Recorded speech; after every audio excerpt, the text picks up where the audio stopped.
Your air conditioning is dying, and it's not because of the reason your mechanic told you. Every single summer, millions of drivers pay for a full AC recharge, a new compressor, or a diagnostic fee that costs more than the actual fix. And most of the time, none of that was ever necessary. There's one tiny part in your AC system that fails first, almost every time, and dealerships know it, but fixing it costs about $15. Finding it takes 5 minutes. And once you know where to look, you'll never fall for an expensive AC repair again. Stick around, because by the end of this video, you'll know exactly what's really killing your car's AC and how to fix the root cause instead of just treating the symptom. Let's talk about what actually happens when your AC stops blowing cold. You turn the dial, you wait for that blast of cool air, and instead you get lukewarm nothing, so you drive straight to the shop. And what do they tell you? Your system's low on refrigerant, we need to recharge it. That'll be $200. Sometimes it's the compressor, sometimes it's a mysterious leak.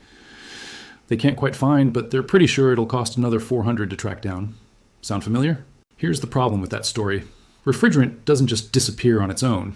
Your AC system is a sealed loop. If it's low, something let it out. And 9 times out of 10, that something is a tiny, cheap part that nobody bothers to check first because checking it doesn't make the shop any money.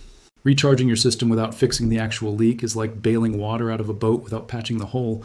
It'll work for a few weeks, maybe a month, and then you're right back where you started, paying again.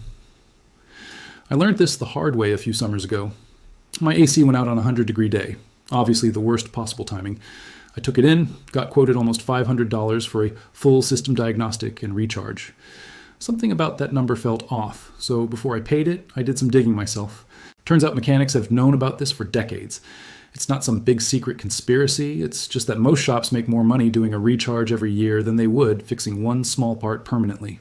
Old school mechanics, the guys who trained before every shop had a computer scanner plugged into everything, used to check this one part first every single time, because back then customers wouldn't pay for guesswork.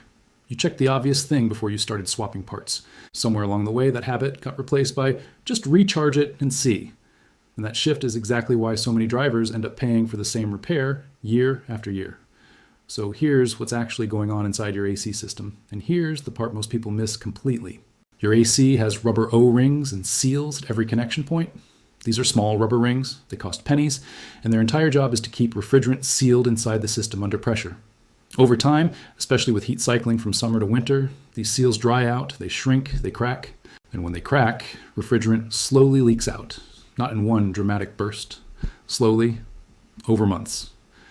That's why your AC seems to just stop working out of nowhere. It didn't stop suddenly. It's been leaking the whole time, and one day there just wasn't enough refrigerant left to make cold air. Here's how you check this yourself before you spend a dime at a shop. First, you'll need a UV dye kit. These run about $10 to $15 at any auto parts store. Some cars already have UV dye in the system from the factory, so check that first. Second, you'll need a UV flashlight, which usually comes in the same kit or costs another $5. Here's the process. With the engine off, add the UV dye into the low pressure port of your AC system, following the kit instructions exactly, since every kit is slightly different. Then run your AC on max for about 15 minutes to circulate the dye through the entire system. After that, shine your UV flashlight along every connection point, every hose, every fitting under the hood. Leaking refrigerant carries the dye with it, so any leak point will glow a bright yellow-green under UV light. This is the key part most people miss. You're not just looking at the compressor. You're checking every single O-ring connection because the leak is almost never where you'd expect. It's usually at a hose fitting near the firewall or down near the condenser. Spots a rushed shop diagnostic skips right over. Once you find the glowing spot, that tells you exactly which O-ring or seal has failed.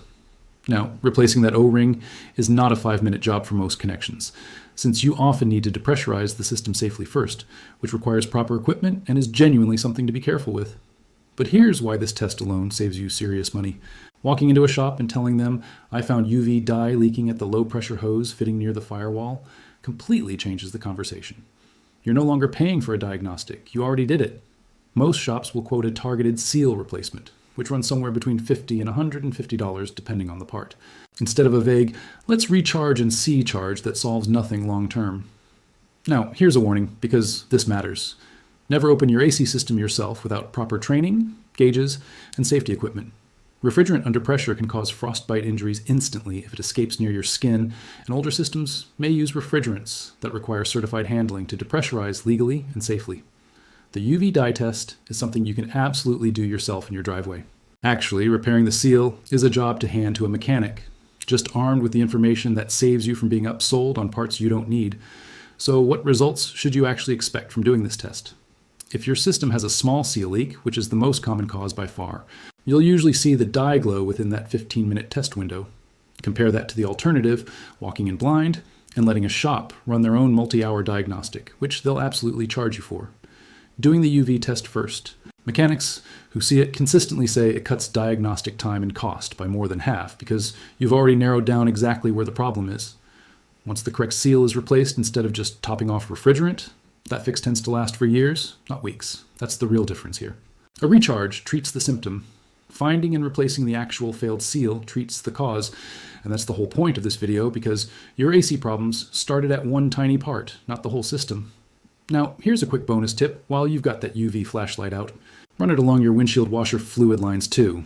These lines crack and leak just as often as AC seals do, especially in older cars. And a cracked washer line means fluid sprays everywhere except your windshield when you need it most. Same UV trick works here if you add a few drops of dye to your washer fluid reservoir. Takes an extra 2 minutes and can save you from getting caught in the rain with a windshield you can't clean. If this video just saved you from an unnecessary AC bill, do me a favor and hit that subscribe button because I've got a whole series coming up on car problems. Shops love to overcharge for, and you don't want to miss the next one. Drop a comment and tell me if you found a leak using this method. I genuinely want to know how it worked out for you. And if you know someone who's about to pay for an AC recharge this summer, send them this video first. Because once you know where your car actually starts breaking down, nobody can charge you to guess anymore. Stay cool out there, and I'll see you in the next one.